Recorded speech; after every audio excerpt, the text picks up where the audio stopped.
Thank you all so much. I'm going to stand over here. And if it gets too exciting watching me wobble around, just hold your heart and over your hand over your heart, and I'll know to just hold on with both hands. It can be very exciting when it's, is she going for the bush? But I think we have to pause before I begin to talk to you and give Kim another hand. When a student goes through a complicated and dense academic program and has time and spirit to devote to the school she's involved with and her fellow students and doing work with the community and also do work around the country, that's a very special person who's going to make America a very special place. So thanks to Kim. That's the first hurrah on the other side of the last hurrah. So I'm so thrilled to be here with all of you because you're all people who share with me and millions of other Americans a common history, a common set of forefathers and foremothers, and a common dedication to making this country what it was always intended to be. And we do that in a country that is uniquely unlike any other nation in the world. As many of you know, because many of our great thinkers have already said it, we live in the only nation founded on a creed. And just the way many of us as Christians say during part of our service, I believe, the United States was formed in that kind of a context of what a set of people believed in about humanity. And for the first time on the planet, a nation was set up to express those beliefs among the people over time. And we don't think about that often enough. It feels like, you know, there's an economy and there's a this and a that and we have to do these things and we have nations, foreign trade and all. And you can get all embroiled in all the stuff that's terribly important and we all have to do it. Just like in philanthropy, you have to do strategic plans and write mission statements and theories of change and give me a break, all critically important stuff. But it's not at the core of why we do what we're doing. And why we do it is because I believe, because we believe. And it's easier, even for those of us who are focused on the great ideas and actual public service, it's easier for us to forget because we are down in the trenches actually making change, which of course is what's crucial. And you have to be well organized and well financed and have all your resources set up, but you can't let all of that work make you forget the fire. And the fire comes from the statements around what we believe. And as Americans, we believe in founding words of a document that framed the nation, the Declaration of Independence. And if you could do one thing in this coming year, for most of us, different from what we always do, start meetings with words from that document, because it'll change the way people hear you. You'll hear analyses of how bad the market is and how weak endowments are and how people are worried about giving and it's not going to go back to the way it used to be until... None of that is at the core of what we believe. That's just the current stuff we always have to deal with. Like in the olden days, we had to deal with a case of mumps. We don't deal with that anymore. We deal with other stuff, but there's always stuff. You have to hold on to what you believe. So hear me in that context, because America is in a crucial moment now. The world is changing fast all around us. What we've always wanted to happen, at least since the Marshall Plan, if not before, is actually happening all over the world. There's an increasing and scary kind of democracy and an urge for personal human dignity emerging all over the place. And people are telling us that we're going down instead of understanding the joyful recognition of the rise of the rest. It's not the fall of the West or the fall of America, but the rise of the rest. Thank God, that's what we were looking for. Or we would have left Japan and Europe in the state they were both in after the Second World War. We bought and paid for what's happening now. But I want to talk to you in a particular way because of my field and your interests and our wonderful students here today about the nonprofit, or what I call the social profit sector, because this is where the I believe is expressed in America. It's expressed, of course, in corporate America and in government America and all of that, but the core of the fire is sustained in the social profit sector. And let me just take a moment to muse on that with you. I believe that in America, we are not generous because we're rich. We got rich and are rich because of our generosity. Get that? We're not generous because we're rich. You know, we give because we've got the money. We are wealthy as a nation because of our history of generosity. The founders wrote those words, and they knew darn well that those words weren't reality at the time they wrote them. They wrote them in what I like to call God's time. Looking across all human time, they pronounced certain things. All men are created equal and endowed by their Creator with certain unalienable rights, among these to life, liberty, and the pursuit of happiness. And the rest of the document.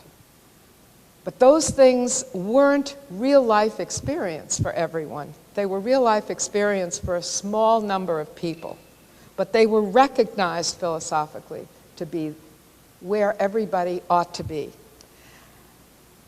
And they changed us from being subjects of a king, each of us with a personal relationship to a monarch who could do anything to us, and we'd have to live with it, because what are you going to call the army to tell on the king? And what happens then?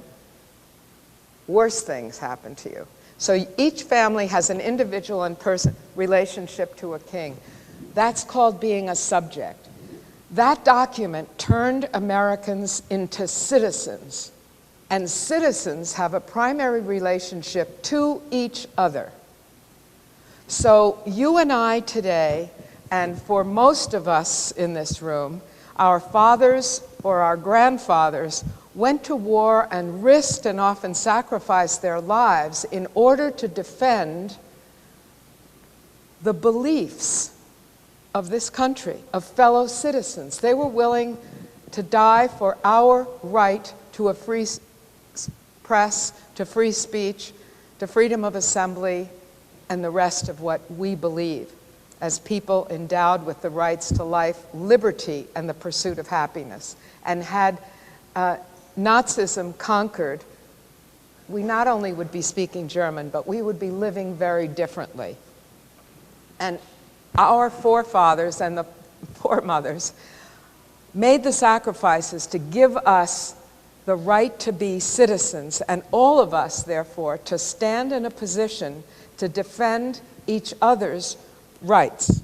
So my rights are dependent on your willingness to rise up and defend me if I'm the one that's being dealt with unjustly.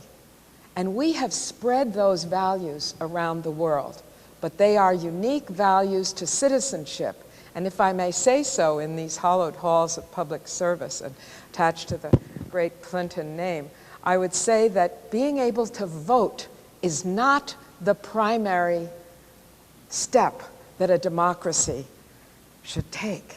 It seems it would be, but if you don't have a civil society, people are still thinking like subjects and voting, and crazy mad things happen. And David and I have a daughter in Uganda who's dealing with one of those guys who's been in place for 40 years. And he was a great Democrat, but over time he became, a great dictator. And that is the path that could have happened here. Sure, write a bunch of great words like liberté, égalité, fraternité, and then look and see how many people of color and low-income people are in France's most awesome universities. No, because the liberté, égalité, fraternité never moved into the people in that great country. They were in monarchies for 2,000 years almost. Why would they suddenly snap?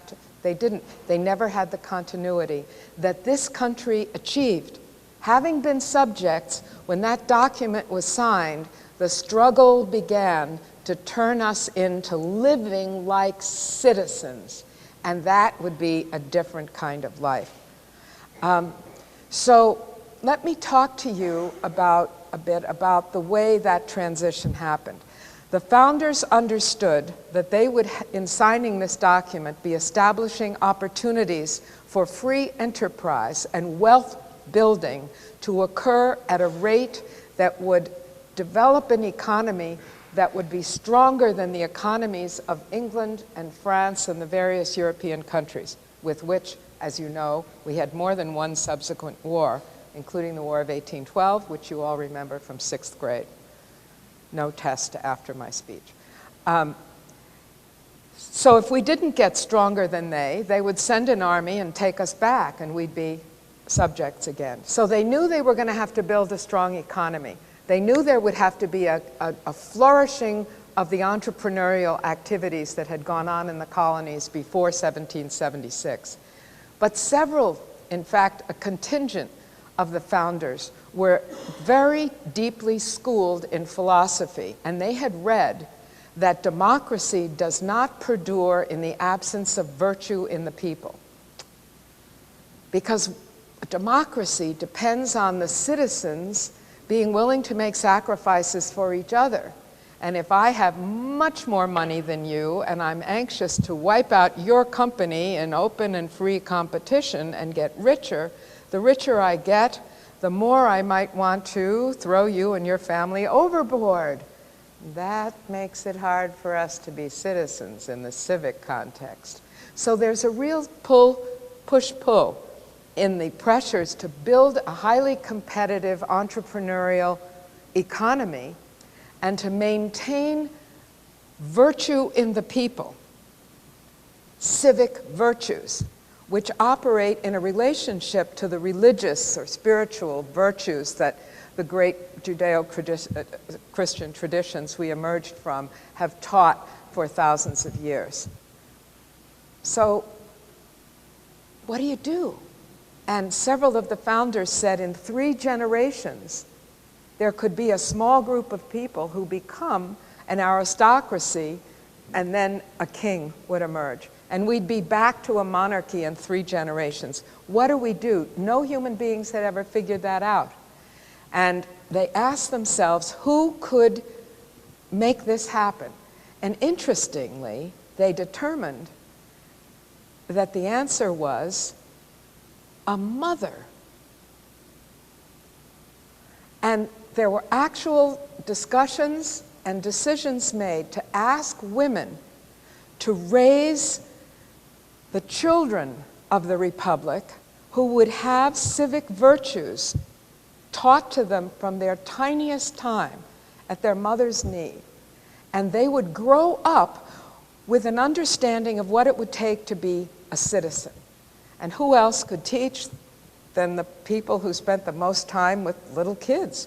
And there are documents that show how women were being asked to raise daughters who would not tolerate men as lovers and husbands, who were not full of what was truly called Republican virtues. That is, people whose personal character would sustain the Republic. They could personally balance wealth building and generosity, compassion, independence and interdependence, self-reliance and desire to invest in the well-being of others. You get my drift. This was going to be people who understood Aristotle's golden mean right from their tiniest days. And if daughters raised children like that because their husbands were like that, the other kinds of men would die out. And that meant which is fine because they weren't going to help the Republic, so their absence wouldn't be missed. And then they were to raise men who would grow up from the earliest times with that sense of character, commitment to ethics, but not just airy-fairy ethics that you read about in books, the real live decisions about how to make your company work in this wonderful way that Tocqueville noticed called self-interest rightly understood, which means, and it still works today, it is in my interest to make sure that I do well and that you do as well as I can enable you to do, because that's going to mean that our children and grandchildren are going to be safe. And if you're fighting only for your own next 8 years or 12 years or 30 years, and that's the end, well, you're not going to sustain a republic, so we kind of all don't care if you succeed or not. But if we're embedded in each other's success, yes, we're competitive, but self-interest rightly understood means that there are only so many things I'll do, to outdo your company. And then there are limits. And there are only so many things that we'll do from our sector before it starts to impinge on the well-being of the other sectors in society. If we're not all together as citizens, this isn't going to work. So Americans have had these civic virtues called to attention in society from the very days that the ink was still wet on the Great Declaration. When we think about that, we think about what that's done in our society and how it is that we have the only market economy like it in the world.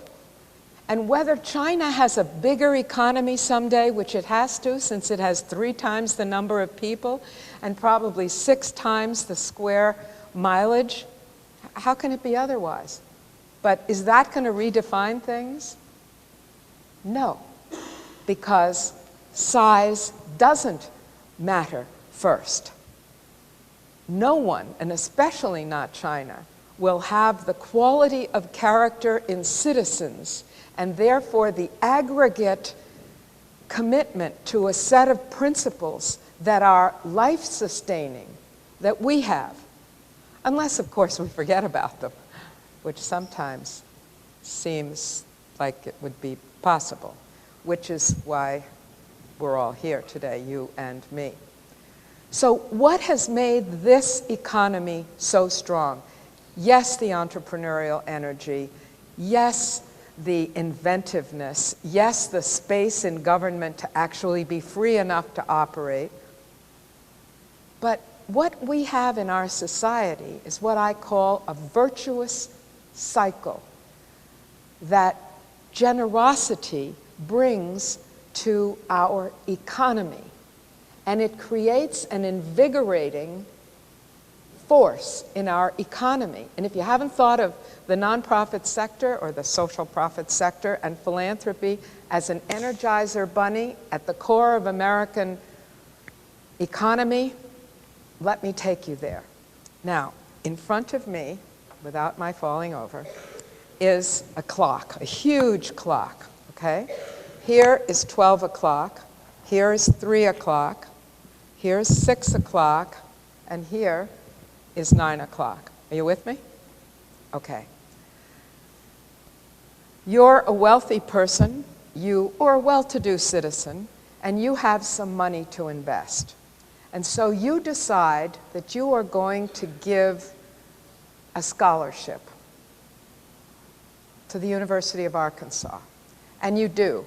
And the young person who gets that scholarship comes from a community that itself is thrilled for that young person. And that young person has received a gift of generosity. And that gift of generosity has created opportunity. And it's not just opportunity for that young person. It's opportunity for his family and his community and the other kinds of attachments he's made, right? And so the gift of generosity creates opportunity. And that opportunity creates wealth, it creates development, it creates the next generation for prosperity. So generosity, opportunity, prosperity. He goes home to that village or may stay in the capital, and his work or her work is transforming because of your investment. So now we're at prosperity. Now there are all kinds of possibilities that are existing that wouldn't have been possible because that young person might have done something in the community that would have been lovely but not transformative, would have been a couple of steps off where his parents were. And all over the world, people are lucky if they get that much chance. But here, because of generosity, our nation is different. We look around us for chances to create self-interest rightly understood. Generosity, opportunity, prosperity. And the prosperity that that person realizes he's experiencing says what to him? I need to give back, exactly. So now that sense of prosperity creates a clarity around gratitude. I was a college president for 13 years, and our scholarship students would stand up and talk to the luncheon of their donors. Maybe some of you have been at events like this. And the first thing they say, you don't have to prompt them, is, someday I want to be able to do what all of you have done. I'm so grateful. I never could have. And then what do they want to do? They want to do it. So that terrific experience of prosperity you didn't know you would have turns into gratitude. And when you're grateful, you want to give back. And so you're back to generosity. Generosity, opportunity, prosperity, gratitude, generosity. Do you get the energy that comes as people are entering society all the time and making the economy move?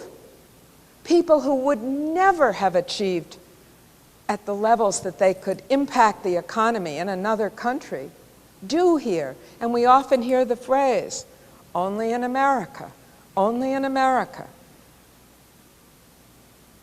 That didn't happen by mistake. It happened because people designed the credo of what we believe that would energize wealth building and balance it with virtue building. And that machine would create this asset of maximizing human capital, which is, according to Gary Becker, who won a Nobel Prize in 1974 for this work, Gary Becker said in his research that human capital comprises 75% of a nation's wealth, of a community's wealth. So any poor people in your community are wealth no one has invested in and made come 10 times its size in asset.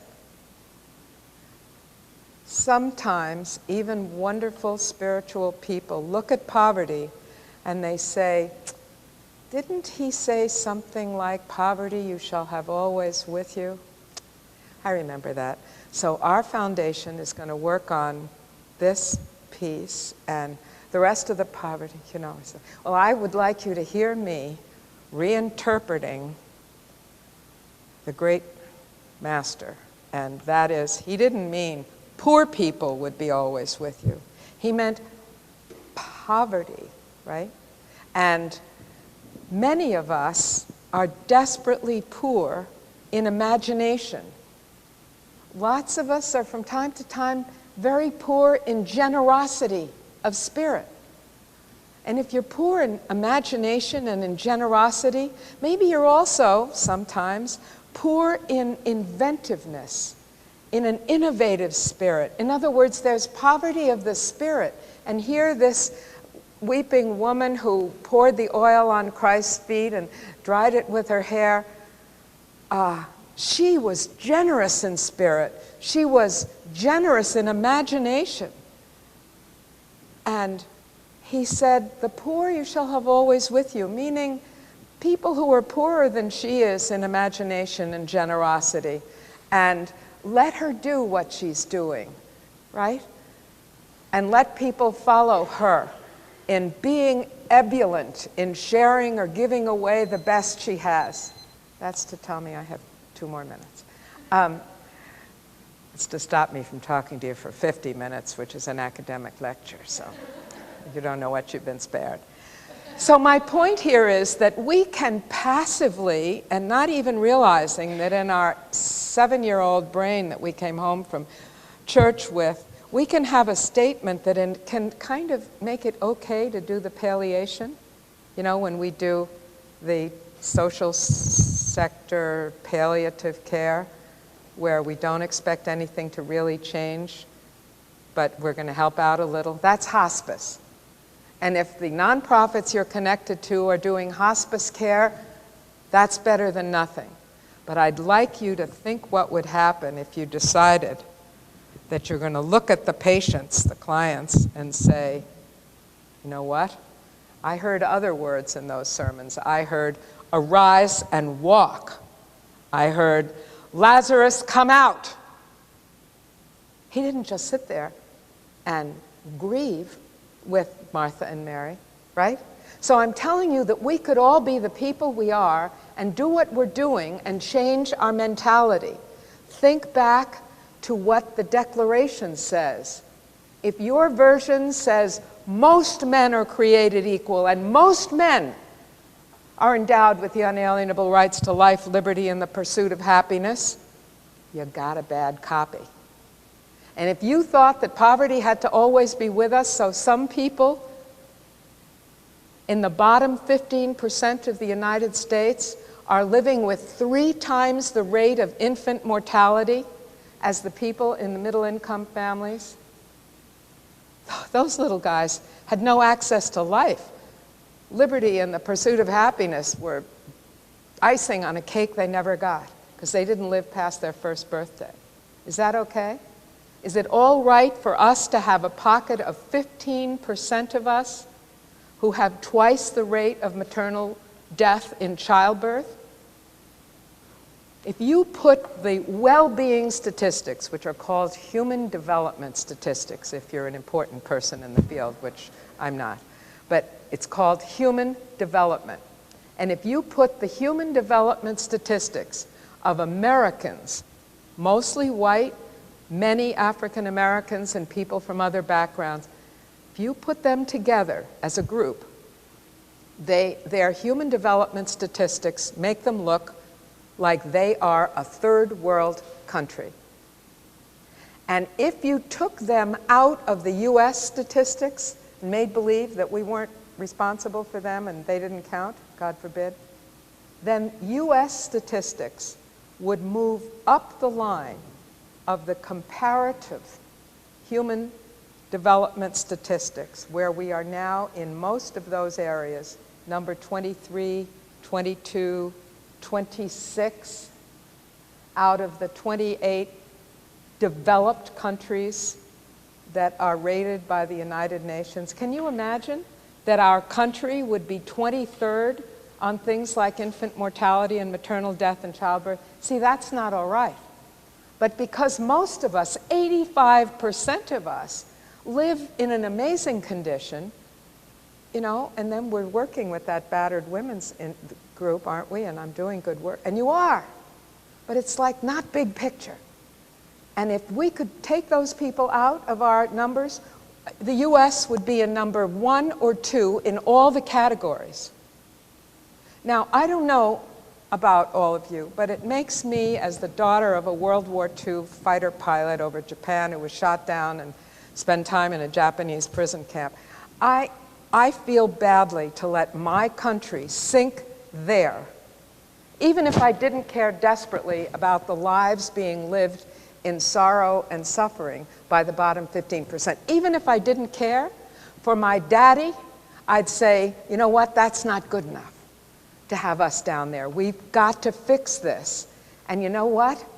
There are 265 million of us living in the 85%, and 45 million living in the bottom 15%. And I am starting an initiative to gang up on the 15% and ask if they would work with us as Americans to understand how to say,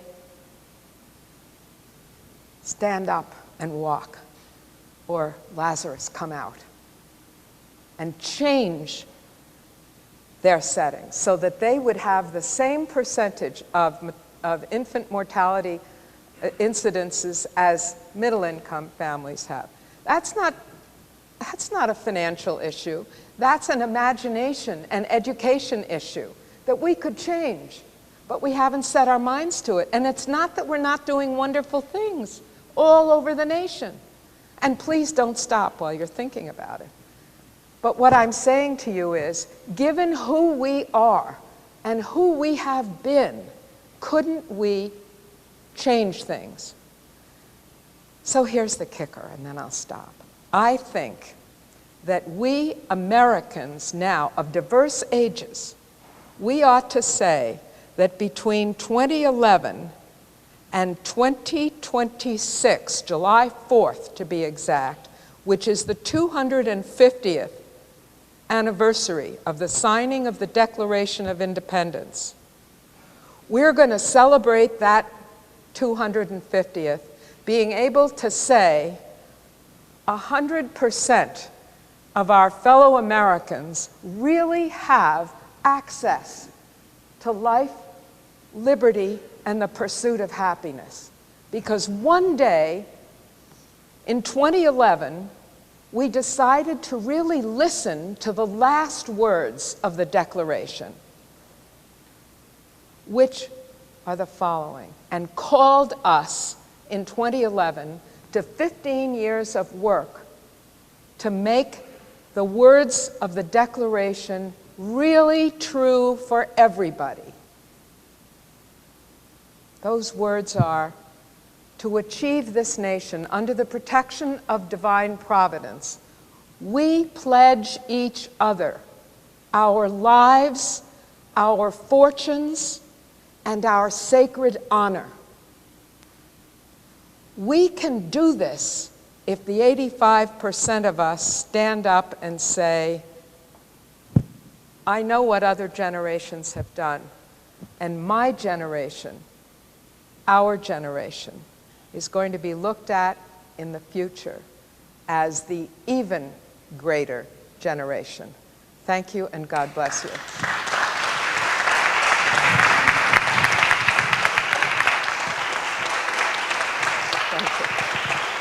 Thank you. We do have time for a couple questions. If you raise your hand, we'll get the microphone to you. Hi, thank you so much for sharing with us. I was really intrigued about learning about how in our founding we really sought to nurture these civil values. And I was hoping you could talk a little bit about how we can use philanthropy or generosity in general to address our society in a transformative way. Right. Thank you. Well, first of all, America has gotten to where it is by little platoons, Edmund Burke, of people working at the grassroots, making everything happen. Even Microsoft and the current fabulous stuff happening in democracy, you know, is happening in garages. It's little groups of us working together. And we have to get back to that. I appreciate all the institutions that all of us belong to, but if they silo us from each other, then it's not working. People didn't have all these institutions years ago. There weren't boards of directors doing important things and only giving to the things under our mission statement because we're modern. Well, great. But most of the great thinkers and doers were working in little communities on things they knew had to happen. So I believe that this kind of a movement, and I actually have a staff now and startup money, so I'm really serious. And if you want to be involved, make my day. The spelling of my last name, you'll find my website, and this movement is called the Declaration Initiative. And this book, which I was given a splendid year by a set of fabulous people to go off and write, so I didn't have to do anything else, 15 hours a day, weekends as well, tells the story of why it should happen and lays out how it should happen. But it happens from communities that decide to work together and say, we all do some different things, all of them are good, but suppose we wanted to eradicate what I call the fatal disparities between the bottom 15 in life and the middle American statistics. We're not going to make everybody equally wealthy. But you don't have to be wealthy to deliver a healthy baby. And you don't have to be wealthy to know how to talk to it so that it arrives at kindergarten with a decent number of words. People in the community can have worked with that young mother who may be fourth generation foster child. She doesn't know how to raise a baby so that the baby can speak well at age 4. But if that baby hasn't heard 30 million more words than a baby in the bottom 15% hears, that baby is not going to read by 9. Babies born into the bottom 15% of our population hear 30 million fewer words than a baby born into a middle American family. Now we're going to ask a teacher to bring that kid up to a reading level by age 9? Yeah, right. And a child in America who does not read by age 9 is walking a plank. And all of us, with all the good things we're doing, we're watching. Because we know these statistics. They're in the field. Look it up online. Just put in reading by 9 and you'll be inundated. There'll be 150,000 entries. And it'll tell you the story. Those kids have 7 and 8 times the rate of teenage pregnancy. They have 10 times the rate of incarceration. People in the bottom 15% live 25% fewer years. People in middle-income America live about 75, 76 years on average. People in the bottom 15% are dead by 50. These are the statistics where all of America was in 1910. They're a century behind us. Is that okay? Would you like a key to your Lexus or your fabulous new Taurus or whatever the cars are? And knowing that there's 15%, get my drift? So it's communities. You know in this community where your poorest people are. I know where my poorest people are in New York. And we all know, and I'm saying, what if we blew the socks off the rest of the world and community by community we said, let's say by July 4th, 2012, we had enough of the nation together to say, this nation is going to try to get its bottom 15% out of the human development statistics they're locked into, and to a point where they can grab the brass ring of life, liberty, and the pursuit of happiness. We could make that happen. And we could also just kind of bobble along. But other people will watch us say that in the teeth of this great recession, we decided to take on something crazy, like the people did in the midst of the Great Depression when they said we're going to end polio. Or another group of people in the South said we're going to stop hookworm, which was destabilizing and destroying lives of all kinds of people. And they said, in 5 years, we're going to eradicate hookworm. And everybody said, you're nuts. And of course, they did it because they're Americans. We're a different kind of Homo sapiens here. Sir. Come behind you. Thank you. Welcome to the Clinton School. I'm moved by your invocation of both Thomas Jefferson, John Dewey, Jeremy Rifkin et al., maybe even Bernie Sanders, who's arguing that we need a surtax. That's right, bless his heart. So one has to be careful. Edmund Burke as well. Of course. We've got the whole group. sort of having suffered through some philanthropy, and particularly around educational issues, I'm struck by a couple of issues that worry me. Okay. First of all, I'm absolutely embrace your notion of reminding what the purpose of education in a democracy is for, which is to sustain and enrich a democracy. It's something that's completely, in my mind, lost in how what Mike Rose talks about, how we talk about schooling. We don't invoke that purpose anymore. That's in fact, particularly professors. Exactly. And although I was wonderful enough in my own experience to have mentorships from both John Goodlad and Ted Sizer, who live their entire lives in that, but they've been marginalized. We invoke a nation at risk while forgetting the work they've done. What I wanted to sort of riff on a little bit is this notion of repurposing for civic virtue, but also to make problematic the role of philanthropy in this. I mean, if you look, the Gates Foundation and all of their brethren are really invoking, in my mind, a new instrumentalism. They've all embraced the new role of national standards, which really suggests that there's some knowledge more important than others. We talk about benchmarking with countries like Finland and Singapore. When we forget what they do, there is no family poverty in many of those countries. So the incongruity, if you will, the inconsistency on one hand of invoking this, we have to compete in a global economy.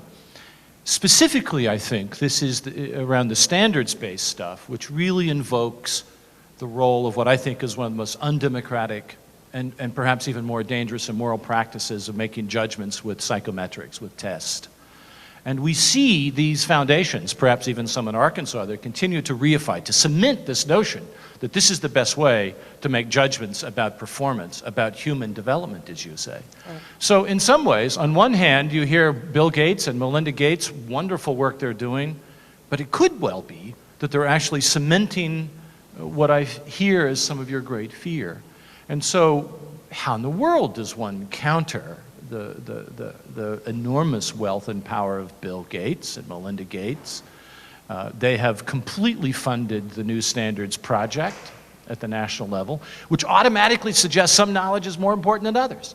And so we go back to this instrumentalism. So I'm not really optimistic about the role of philanthropy. In fact, what if they discover that we've completely re-separated our democracy and that we've, again, relegated the democratic impulses and purposes of our educational system to something much more instrumental? That's just a brilliant, of course, question, and you knew that when you asked it, which was really unkind. But the rest of you have to live with him, so I won't get too upset. But no, seriously, thank you.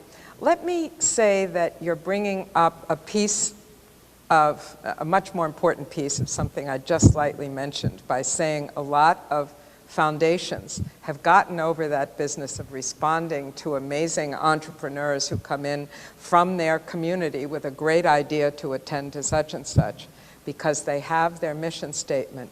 And I'm really sorry, but this doesn't fit right within our mission statement. So what people are doing is using benchmarking and standards, all of which have a role, if they're used with love and compassion and imagination.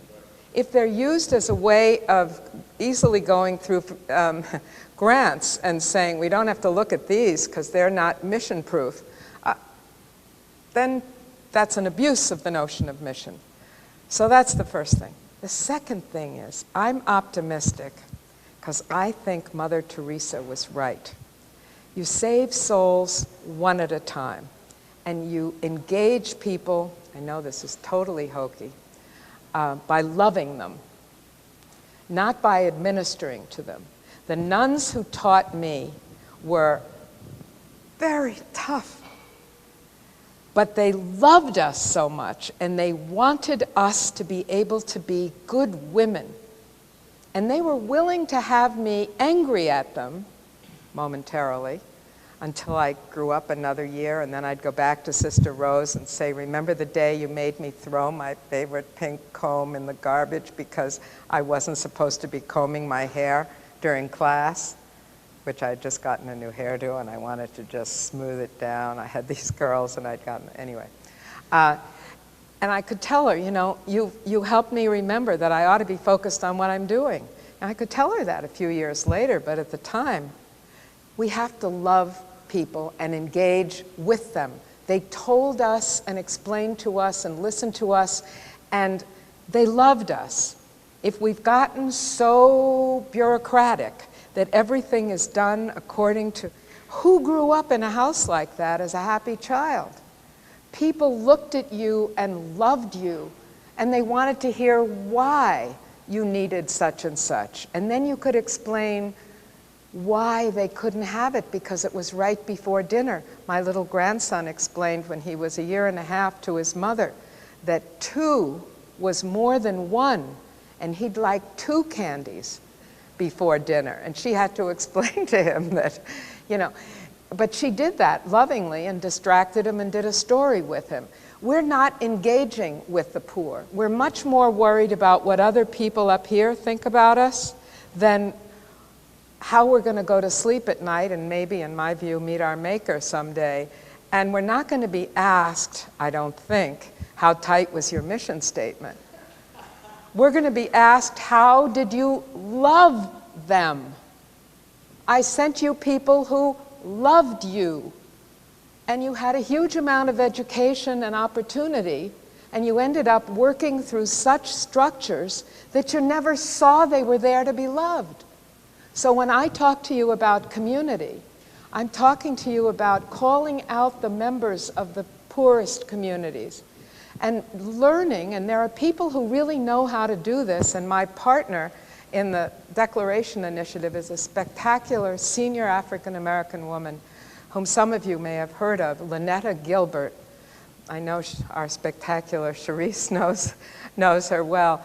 But when you talk to her about how to come to understand how to listen in community as an outsider, you realize, at least I did, you know, that sounds a lot like the way my grandmother used to talk to her grandchildren. And I was one of the younger ones of her grandchildren. And, you know, she could have gotten me to do anything because of the way she listened to us as well as told us stories.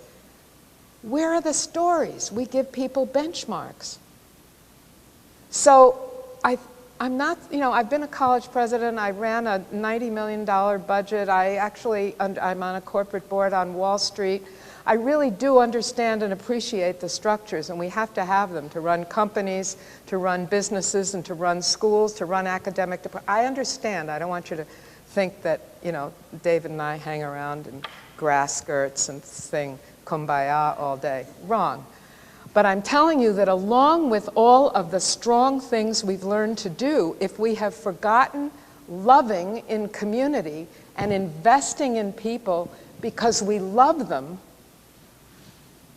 then of course it's not going to work. But then we start to look more and more like other economies. You know, the communist countries had a great planned economy. Oh, mother, was it planned. It didn't work, but it was planned, right? No. We have to learn how to integrate the two. And what I'm telling you today is our great history was born before all of the capacity to do the kind of structuring and bureaucracy and planning we're doing now. So what if we were smart enough to integrate the two? I'm not saying pitch it. I'm saying integrate it. Use it imaginatively. There is special knowledge that is specially important to know. If you want to be a physicist and you decide that I can, you know, that you can just learn anything you want and turn out able to, or to be a pediatrician, that's just poppycock. You can also read poetry. And my sister and brother were both English majors in college, but they're both premier physicians. One a cardiovascular surgeon and the other a double board certified endocrinologist, but they were English majors. So I'm not, you know, you got to put the two together, and we're smart enough to do this now. And if this kind of Southern loving, highly organized, transformational thinking could happen first from Arkansas, from you who know so much and have a state that's small enough and may I say intimate enough and well organized enough that you could pull it off, Suppose the state that got there first and that initiated this with the most energy, where people were coming from Massachusetts to find out how the heck you were making this much progress. Would that be cool? It would be amazing. But if you don't leap to that kind of an imagination, it's not just, you're all going to hate me now, it's not just enough to be like better than Tennessee. No. Or better than Mississippi. No. You could lead the nation. You know how to do this. You're already doing a lot of it. It's just a matter of fine-tuning. And you know, if you don't fine-tune some machines, they're utterly worthless. You can build it, you can set it up, and if it's not fine-tuned, it doesn't work at all. And you've got a great machine. So I know that you, Nikolai is looking at me with fire in his eyes. I know that you all need to be let free, but I warmly invite you to be in touch with me. I don't get a royalty for this. The great people who were kind enough to set me up to write this said, here's your asset, go write this puppy, and that's it. So I'm not telling you to buy it because I will get 53 cents. It's a book that will tell you some of the deeper history that I told you. Some great stories that you want to be able to take to the boards you're on and the fellow citizens you're working with. It'll give you a way of thinking about the Declaration. Some of the things, as I was doing the research, I know it sounds corny, but now that you know me a little better, you won't be surprised. I would cry. I would sit there and say, I didn't know this. How could I be 66 and not know this? And you just sit there and say, you know, but now that I know it, I'm going to try to tell everybody. So that stuff is in here. The middle of it deals with what state legislatures and people in government ought to know about how to keep philanthropy free to do its work. We need to work on inspiration and innovation, not intrusive legislation. We've always done our best work when people said, here's a problem that probably nobody can solve. And then we all look at each other with squinty eyes and say, he doesn't realize what it is to be an American, does he? And we get to work, and we make the world different. So that's your assignment. The end of it actually lays out the Declaration Initiative stuff, and I think we can do this, and I think we will have a fabulous July 4th, 2026, when we can shoot off the fireworks and pack the house with red, white, and blue bunting and say, that assignment pad that those guys with funny hairdos gave us, we completed our capstone in 2026. It only took us 250 years, but we were doing a few other things. Thank you, and God bless you.